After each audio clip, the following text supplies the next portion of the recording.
Hi everyone, this is Hello, 12th from everyone. the stands. This is Hassaan, this is Mohsin. Match day 9. Let's talk about Arsenal versus Sheffield United. Arsenal losing 1-0 to Sheffield. It was a good goal by Sheffield United. What's your take on it, Mohsin? I'm not surprised. Arsenal playing away, they're always vulnerable. They're not doing well away. Yeah. Even Bournemouth or the teams they played away, they haven't won. Even at Old Trafford, I thought they might win 3-1. United were shambolic before, but it just came out with a draw. And Sheffield United, surprise of the season, Yeah, they've got the best defensive record of the have season the up best till now. defensive record of the season. I think they'll probably avoid relegation. Yeah, definitely. They're up to, I believe, they're sixth or seventh at the moment.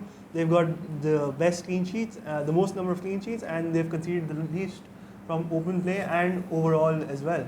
They've conceded very less amount of goals, and they can be very stubborn. Yeah. We saw against Chelsea at Stamford Bridge, they were 2-0 down, but they still managed to get a 2-all draw at Stamford Bridge. And although Chelsea should have and were expected to win that game because Sheffield are a newly promoted side, but they come with a lot of heart, with a lot of intent. They want to stay up. And Sheffield United in the past, whenever they've been promoted back in the Premier League, they've always gone back down. Yeah. But this time, I think they're here to stay. At least for one season, they're doing really well. At least they're doing absolutely well, and they've managed to get goals as well. But crucial goals, very important goals. They won against Everton away as well. Everton is a decent team on paper, who've not been doing well at their part. They managed to get a win this week against West Ham. But coming back to Sheffield and Arsenal, all praises for Sheffield and all the criticism for Arsenal. Yeah. Yeah, my brother, if you guys don't know, Salman is a very good, he's an avid follower of Arsenal, and he's a fan of Arsenal. Yeah, I know him. He's been the Arsenal fan for the last 15 years. He was like, what is Arsenal doing, especially Pepe? He doesn't like Pepe. Pepe is, a lot of Arsenal fans were taking a piss at me for, saying that he's going to outrun, outshadow Mohamed Salah, 72 million signing, wanted by Chelsea, wanted by United, I believe. See, I think he's trying too much. Aubameyang is really good, but Arsenal, in 2015, when I was in England, I was sitting at a pub watching City versus Arsenal, and City won the match. I was sitting with a City fan as a neutral. I said, do you think Arsenal can win the league? And we both had one thing in common, one answer in common. No. We said, yes, in fact. And you asked me how. I'm talking about 2015 when Wenger was there. I said, if they have a decent striker. They cannot win the league with Giroud. They need a striker. Cavani was linked that time. If Cavani was coming in, they could have been contenders for the league. If not, but they could have come second or third, very close in the points table against Chelsea or City, competing against them. But now they have two of the best strikers there are in Europe right now, Aubameyang and Alexander Lacazette, who came back from injury. I think, did he play? No, I don't think he played. But he is back from injury. He might start for Arsenal in the coming games. So two of the best strikers.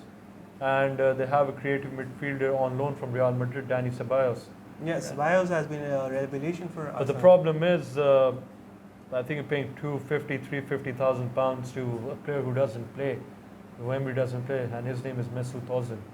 Yeah, I don't know why. I'm a really big fan of Mesut Ozil, and he's a fan favorite. But I think the only problem that he has is his work rate and his work rate. But see, Arsenal are missing the creativity there. Yeah, Chris Wilder, the manager of Sheffield, I think must have been an easy game for him once they got on the score sheet at the 30th minute. Yeah. There was nothing. Arsenal lacks creativity. They lacked intent. Pepe missed a chance, I believe, in that game. And when you pay 72 million, you want that player to do everything. That player to, he's a very good dribbler. He scored, I think, 10, 15 goals in France. But this is the Premier League. But what I've seen from the match and from whatever it is, he doesn't cross. He just comes in. Every time he just comes in. Trying to be an Arjen Robben, it's not easy. Every time he comes in. I think he's trying too much. He wants to justify that price tag, and rather than assisting and giving passes, or crosses. He just wants to do it all himself and get on the score sheet.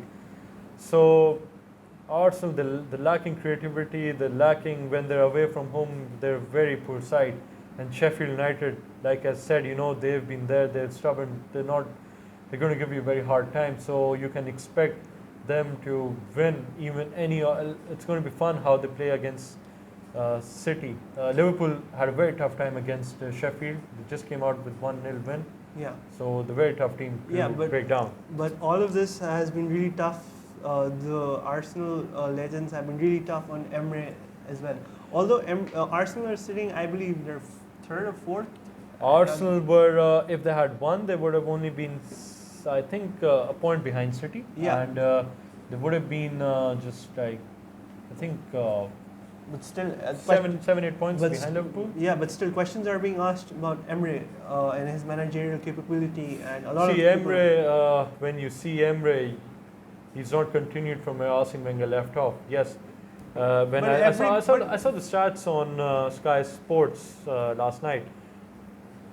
Arsene Wenger's last 25 matches and Emery's first 25 matches for Arsenal, there have been no improvement. I mean, Arsene Wenger, with all due respect, he was a bit dismal with his record at the end, but Emery was there to improve. Now, is Emery a big club manager?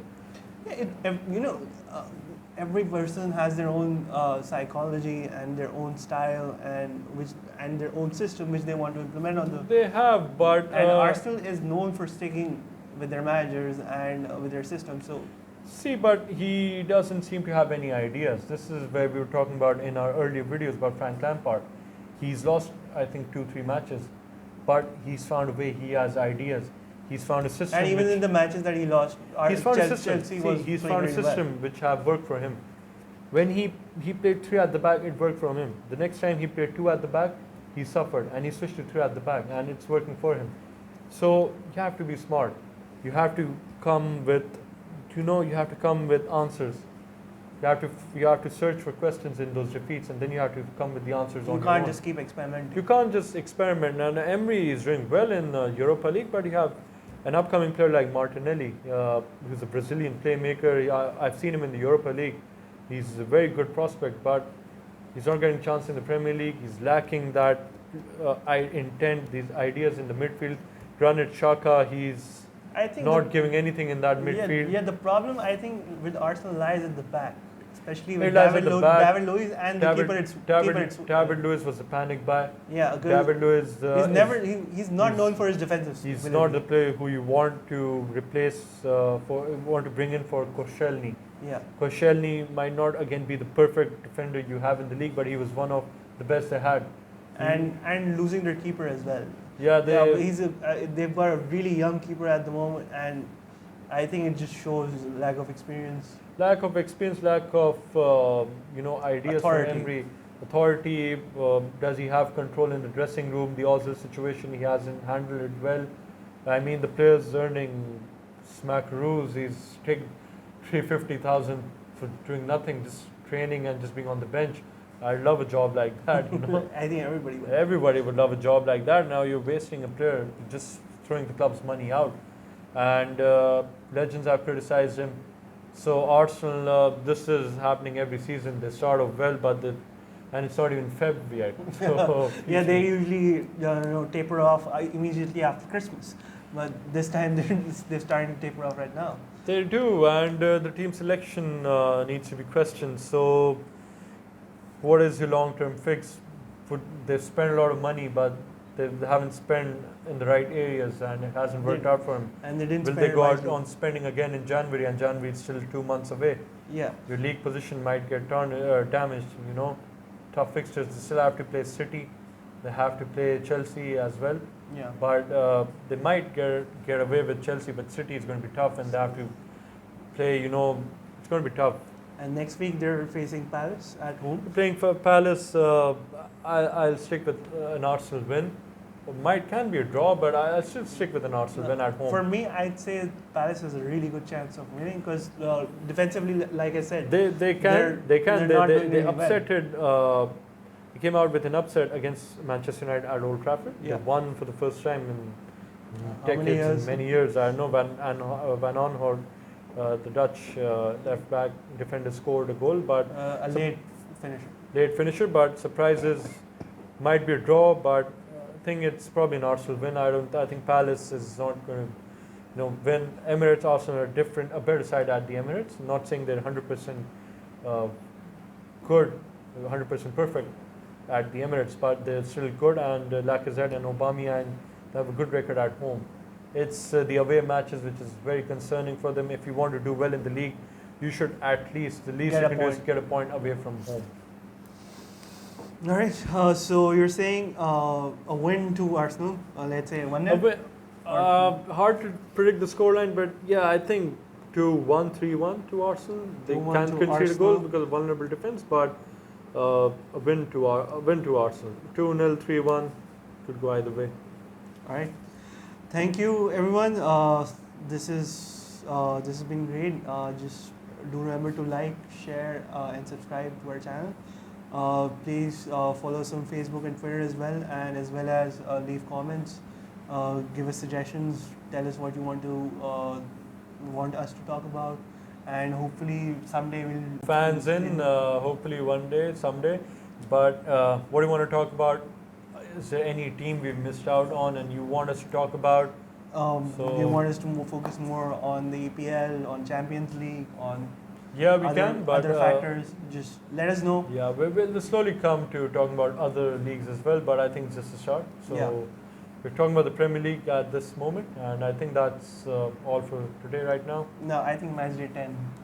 Matchday 10 will be back with the reviews, with the results, as well as the upcoming fixtures for Matchday 11 and what happens in the Champions League. Any upset surprises, but so far the matches we've had, so we haven't had any upsets. Yeah, it's been smooth sailing. Whatever was predicted has happened. Yeah, but the upset for game week 9, if we sum up, was the draw. The draw. It was upsetting, but not exactly. But when on paper you're playing United, so still lucky to get away with the point. But the upset of the weekend was Arsenal. And the VAR controversy. This will continue, I think, if not the next video, it's probably going to pop up in some or sooner or later again. It happens every week now. We're going to become used to it now. All right. Thank you everyone. Hafiz. And subscribe. And Dehan, hope to see you in the next video. Get well soon, Dehan.